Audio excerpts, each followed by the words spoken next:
Hey, Topping Life Master History, and we are going to be predicting the products. So this is going to be a chemistry video. So what we're going to do is we are going to take a look at some chemical reactions. However, instead of having the chemical reaction have the reactants and the products given to us, what we will only have to find is the products. So what we have to do is, if we are given the reactants right here, what will it give us? So we have to predict what will happen. Because right here, we're not in a chemistry lab, just so you know. We're in a bedroom. So how are we supposed to predict all that? Well, let's get to our first problem. So, hey, look at this. It's a synthesis reaction. Two objects, two chemicals, forming into one thing. Wait, we need more information on this. So there's an actual steps that we can do to get to our products without having the incorrect subscripts and or the incorrect chemicals as well as the charges. Step 1. Identify the reaction type. Step 2. Move types to predict equation. Step 3. Find charges of chemicals. Step 4. Crisscross applesauce. And 5. Refer to the solubility rules. What? Solubility rules? So we'll take a look at that in our next video, because that is a whole different thing that we need to learn about. And then we'll apply these questions in the next video. So step 1, identify the reaction type. Done. Easy. Step 2, move types to predict equation. So we have sodium and chlorine. So what I'm going to say is move it and say NaCl,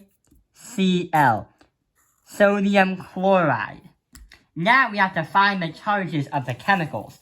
And going back to the past chemistry videos, when we take a look at the charges of the chemicals, sodium, Na is going to be a +1, right here.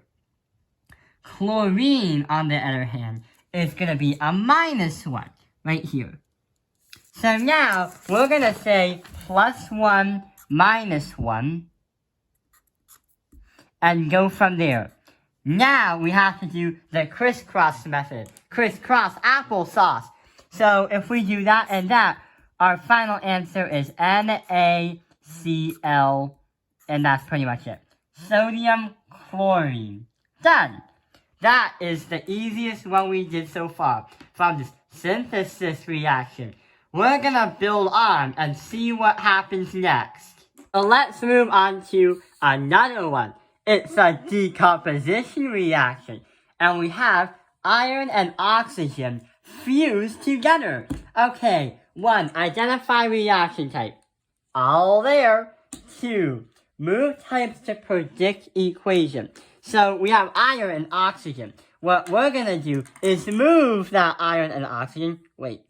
Wrong pen. Move that iron and oxygen and say Fe is going to be alone and oxygen is going to be by itself. Now what we have to do is find the charges of the chemicals. So referring to the periodic table, iron, Fe is going to be a transition metal. What? A transition metal? Right here, what are we gonna do? Because we have no clue what the charges are. It always changes when you encounter a transition metal. So, what we're gonna do is leave it right there. And oxygen is gonna be a -2. So, we have no clue what iron is because it doesn't give us any Roman numerals. But what about, -2? What is gonna happen? Since we can't do the crisscross applesauce method, here's what we're gonna do. Keep it as FeO. However, there is a rule that's still kind of haunting us. It's called the Brinkelhoff rule. And that is saying that any of these elements that are itself, all by itself, is going to have a number 2 as its subscript. So Brinkelhoff, we have boron, indium, nitrogen, chlorine, hydrogen, oxygen, and fluorine. 2, 2, 2, 2, 2, 2, 2. And now, in this case, we're going to have an answer of Fe plus O2, because O is in the Brinkelhoff series. That is a decomposition reaction. Let's move on to our third one. Note, this video might take long, so we're going to split the video in half. The combustion reaction is actually the easiest one to do. Wanna know why? Because poof, 1, it explodes, and 2, not only that, but it does the work for you. Let's see what happens. Find the reaction type. Done. Move types to predict area, or predict equation. So in this case scenario, the combustion reaction is allowed to break and explode the rules. So what's going to happen is we're going to self-destruct, not this video, but we're going to say that our product is going to be CO2 and H2O. Done. We do not need to do crisscross applesauce because this side has no metals in it. And number 3, referring to the solubility rules, will unlock that next skill in that next video. Done. Combustion reactions only took 20 seconds.